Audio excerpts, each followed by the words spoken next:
अस्सलाम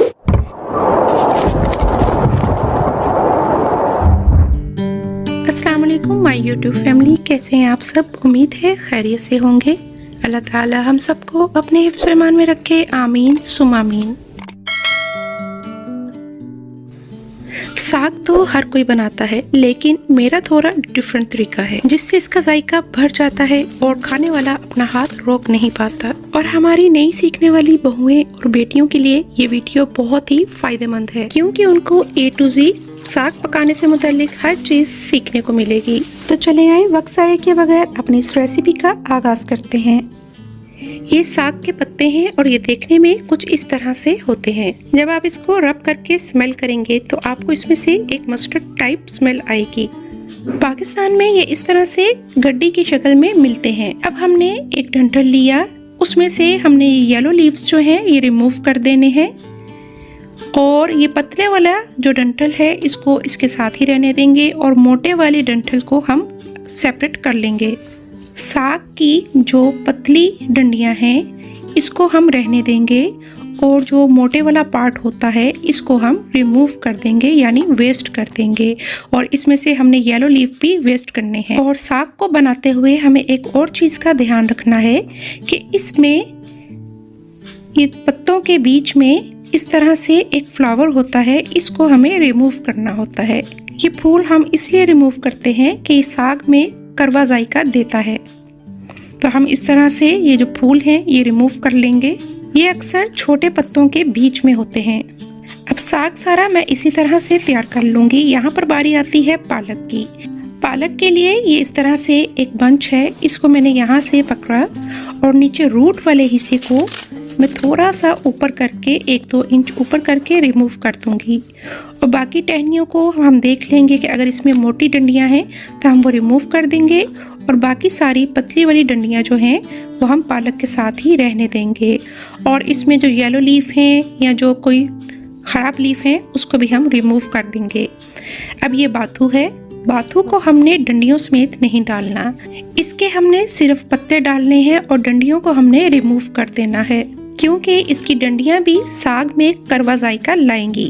अब बाथू मैंने लिया था इसमें 250 ग्राम, पालक मैंने ली थी इसमें 1.25 किलो और साग मैंने लिया था 2.5 किलो। आप अपने हिसाब से बाथू और पालक की मिकदार कम या ज़्यादा भी कर सकते हैं। ये सब इस तरह बनाने के बाद अब बारी आती है इसको वॉश करने की। तो सिंक को पहले आपने अच्छे से वॉश कर लेना है। उसके बाद इसके ऊपर स्टॉपर लगा के इसको पानी से फिल कर लेंगे और बारी बारी पालक, बाथू और साग को हम धो लेंगे। क्योंकि हमें इसके लिए खुला पानी चाहिए होता है तो मैंने यहाँ पर सिंक का इस्तेमाल किया है। अदरवाइज़ आप एक टब खरीद के रख लें जो सिर्फ वेजिटेबल्स और फ्रूट्स धोने के लिए ही हो। अब बारी बारी हम साग और पालक को कट कर लेंगे। अगर आपके पास हैंड ग्राइंडर नहीं है और आपने घोटने से ही इसको घोटना है तो आप पालक और साग को बारीक बारीक कट कीजिएगा। मेरे पास हैंड ग्राइंडर है, लेकिन फिर भी मैं इसको थोड़ा मोटा मोटा रफली चॉप कर लूँगी ताकि हैंड ग्राइंडर आसानी से इसमें मूव हो सके। हमें सिर्फ साग और पालक को ही चॉप करना है, बाथू को चॉप करने की ज़रूरत नहीं है। अब एक पैन लें, उसमें मैं 4 लहसुन के जवे डालूंगी जो कि बारीक बारीक चॉप करके मैं इसमें डाल रही हूँ। लहसुन डालने के बाद मैं इसमें डालूंगी अदरक का एक टुकड़ा। ये इस तरह से एक पीस है, इसको भी मैं बारीक बारीक काट कर डाल दूंगी। ये डालने के बाद मैं इसमें शामिल करूंगी साबुत गोल मिर्चें। ये तकरीबन 10 से 15 दाने हैं, ये भी मैं इसमें डाल दूंगी। अब हमने इसको चूल्हे पे रखा और इसमें 2 से 3 खाने के चम्मच हम तेल के शामिल करेंगे। आप चाहें तो देसी घी का भी इस्तेमाल कर सकते हैं, लेकिन देसी घी मैं अनकट डालूंगी। अब हमने लहसुन और अदरक को लाइट गोल्डन करना है ताकि इसकी अच्छा सा अरोमा आ जाए। जैसे ही ये लाइट गोल्डन हो जाएगा हम इसमें शामिल करेंगे साग। साग शामिल करने के बाद अब हम इसमें शामिल करेंगे हरी मिर्चें। हरी मिर्चें तकरीबन मैं इसमें 6 से 7 दाने डाल दूंगी। आप अपने हिसाब से कम या ज़्यादा भी कर सकते हैं। हरी मिर्चों को मैं अच्छे से वॉश कर लेती हूँ और उसके बाद जब ये सूख जाती हैं तो मैं इसके पीछे से डंडियाँ रिमूव कर देती हूँ।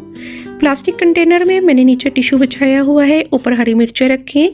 उसके ऊपर आप इस तरह से जो आजकल बैग चल रहे हैं डिस्पोजेबल वो रखें और ऊपर ढक्कन देकर आप इसको फ्रिज में कई हफ्तों तक स्टोर कर सकते हैं। अब मैं इसके ऊपर डालूंगी पालक और बाथू। ये शामिल करने के बाद हम इसमें 1 से सवा चाय का चम्मच नमक शामिल करेंगे। अब हम इसे कवर करेंगे। स्टार्ट में 5 मिनट्स के लिए आपको आंच तेज रखनी है ताकि इसमें अच्छी सी स्टीम पैदा हो जाए। 5 मिनट के बाद हम इसको हल्की आंच पर 2 से 3 घंटे के लिए पकने देंगे।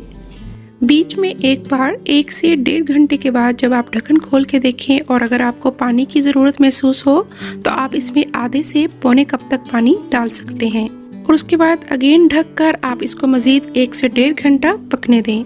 यहाँ पर 3 घंटे गुजर चुके हैं, अभी भी इसमें 1 कप तक पानी मौजूद है। अब मैं इसमें शामिल करूँगी मकई का आटा। हमने कॉर्न स्टार्च नहीं शामिल करना, हमने मकई का आटा शामिल करना है।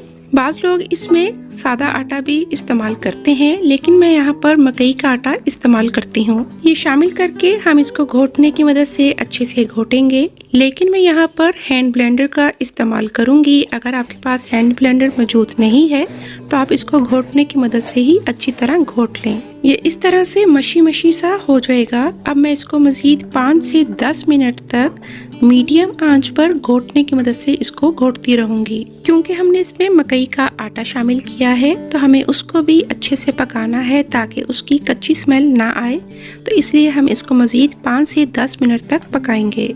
अब ये आपके ऊपर है, अगर तो आपको इसकी कंसिस्टेंसी थोड़ी लिक्विडी चाहिए तो आप इसको ऐसे भी खा सकते हैं, लेकिन मैं यहाँ पर थोड़ा गाढ़ा गाढ़ा खाना पसंद करती हूँ। अब ये देखें यहाँ पर इस तरह से बबल्स बनना स्टार्ट हो चुके हैं, तो मेरे लिए ये कंसिस्टेंसी परफेक्ट है। जब ये ठंडा हो जाए तो आप कंटेनर्स में भरें और फ्रीज कर दें और जब चाहें निकालें, डीप फ्रोस्ट करें और इंजॉय करें। अब मैं बनाऊंगी साग वाली रोटी।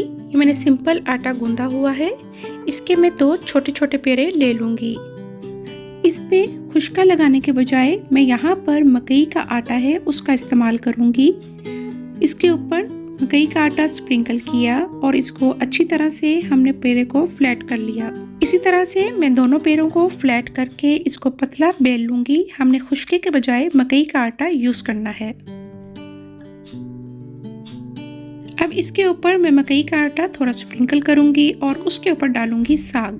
अगर तो आपके साग की कंसिस्टेंसी थोड़ी लिक्विडी है तो आप इसको फ्राई पैन में डालकर इसका पानी खुश्क कर लें। अब हम इसके ऊपर साग डालेंगे और इसको अच्छे से फैला लें। इसके ऊपर अगेन मकई का आटा स्प्रिंकल करूंगी और दूसरा पेड़ा जो हमने बेला था उससे इसको कवर करके इसकी साइड्स को अच्छी तरह दबा लेंगे।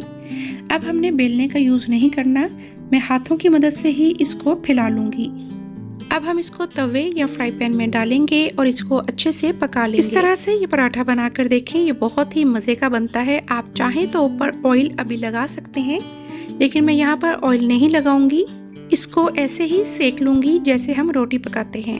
अब इस गर्मा गर्म रोटी के ऊपर घर का बना मक्खन डालें और इसको एंजॉय करें।